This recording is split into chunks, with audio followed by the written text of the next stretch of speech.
सभी बच्चों को सुप्रभातम। प्यारे बच्चों, पिछले पाठ में आपने सीखा था कि सर्वनाम शब्दों से प्रश्नवाचक वाक्य कैसे बनते हैं। तो किम शब्द के आपने तीनों लिंगों में रूप देखे थे और उसके अनुसार आपने प्रश्नवाचक वाक्य बनाए थे। और आप बच्चों ने वाक्य भी वे चुने थे जो आपकी पाठ्य पुस्तक के पाठों में आए हैं। इनसे बच्चों आपको एक जानकारी तो ये नई मिली होगी कि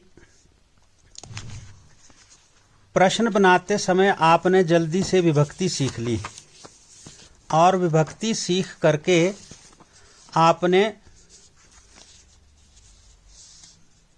उत्तर वाला जो वाक्य था उसको पहचान लिया।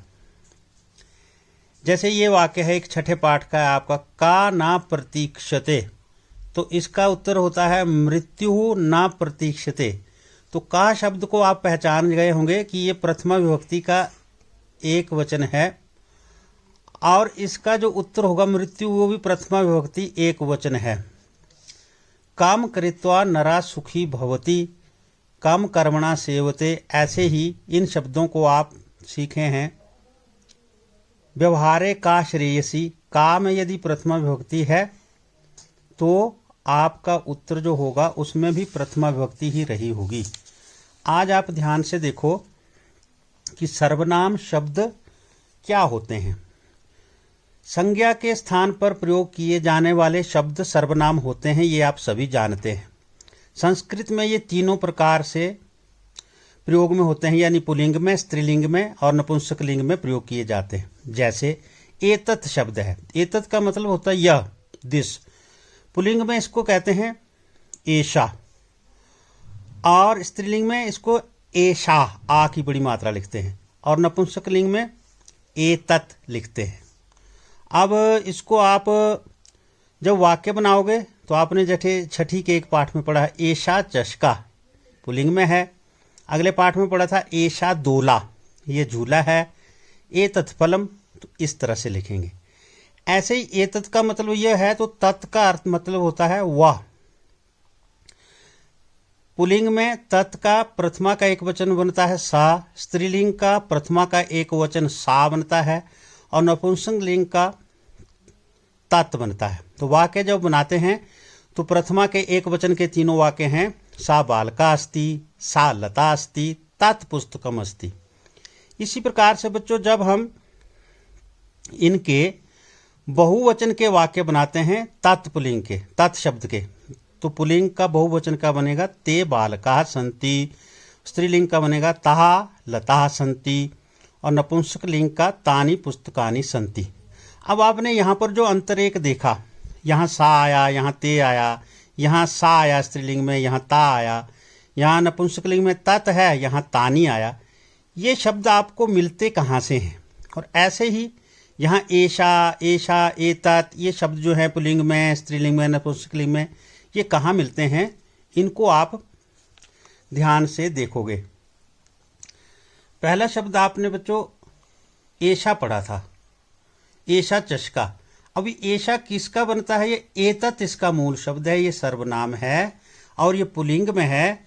जब इसको तीनों वचनों में पढ़ेंगे और सभी विभक्तियों में पढ़ेंगे तो इसका अर्थ आपको पहले समझना जरूरी हो जाएगा। एषा का मतलब हुआ यह एक, एतौ ये दो, एते ये सब, एतम इस एक को, एतौ इन दो को, एतान इन सभी को। ऐसे ही तृतीया का एक वचन होगा एतेन, इसके द्वारा, एतेन बालकेन, ऐसे वाक्य बना सकते हैं। एताभ्याम इन दो के द्वारा, एतै इन सब के द्वारा। एतस्मै इस एक के लिए, एताभ्याम इन दो के लिए, एतेभ्या इन सब के लिए। एतस्मात् इस एक से, एताभ्याम इन दो से, एतेभ्या इन सभी से। एतस्मात् बालकात् इस बालक से, पुस्तकम आनय इस बालक से पुस्तक लाओ। एताभ्याम बालकाभ्याम पुस्तकम आनय, एतेभ्या बालकेभ्या पुस्तकानि आने। षष्ठी एतस्य इसका, एतयो इन दो का, एतेषाम इन सब का। ए तस्मिन इसमें, एतयो इन दो में, एतेषु इन दो में। अब इन दो में आप क्या समझिए, ए तस्मिन बालके मम विश्वासा, इस बच्चे में मुझे विश्वास है, मेरा विश्वास है कि ये काम करता है। एतयो इन दो बच्चों में हमें विश्वास है कि ये काम पूरा करते हैं। एतेषु इन सभी बालकों में हमें विश्वास है कि ये सब काम करते हैं। अगला शब्द सर्वनाम वही है एतत्, पर इसको हम स्त्रीलिंग में पढ़ेंगे एषा, एषा, एते, एता। एषा एक बालिका, एते ये दो बालिकाएं, एता ये सब बालिकाएं। एताम एक बालिका को, एते इन दो बालिकाओं को, एता इन सब बालिकाओं को। एतया इसके द्वारा, एताभ्याम इन दो के द्वारा, एता भी इन सब के द्वारा। एतस्यै इस एक के लिए, किसके लिए, लता के लिए। एताभ्याम इन दो बालिकाओं के लिए, एताभ्या इन सभी के लिए। एतस्याः इस एक से, एताभ्याम इन दो से, एताभ्या इन सभी से। आगे देखोगे बच्चों आप, एतस्याः षष्ठी विभक्ति में इसका, एतयोः इन दो का, एतासु एतासाम इन सभी का की लगा देंगे। एतस्याम इसमें, एतयो इन दो में, एतासु इन सभी में। वाक्य बनाते समय आप लिखोगे एतस्याम बालिकायाम प्रतिभा अस्ति, इस बालिका में प्रतिभा है। एतयो इन दो बालिकाओं में प्रतिभा है। एतासु प्रतिभा अस्ति, इन सभी बालिकाओं में प्रतिभा है।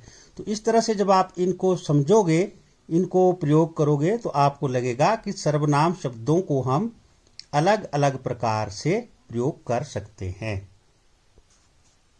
अच्छा बच्चों, आगे जो है ये नपुंसकलिंग में एतत् शब्द का प्रयोग कैसे होगा, इसको आप सीखोगे।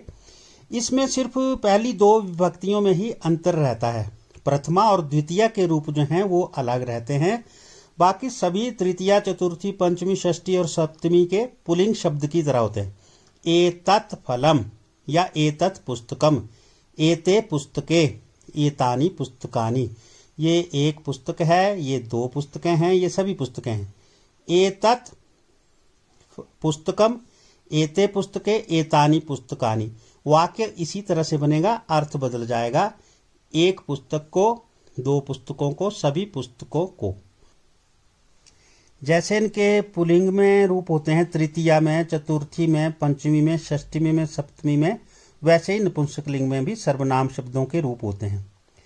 एतेन एक के द्वारा, एताभ्याम इन दो के द्वारा, एतई इन सब के द्वारा। एतस्मै इस एक के लिए, एताभ्याम इन दो के लिए, एतेभ्या इन सभी के लिए। एतस्मात् इस एक से, एताभ्याम इन दो से, एतेभ्या इन सभी से। एतस्य इस एक का, एतयोः इन दो का, एतेषाम इन सब का। एतस्मिन् इस एक में, एतयोः इन दो में, एतेषु इन सब में। अब इनका जो वाक्य बनाएंगे तो अब वाक्य की सुनोगे।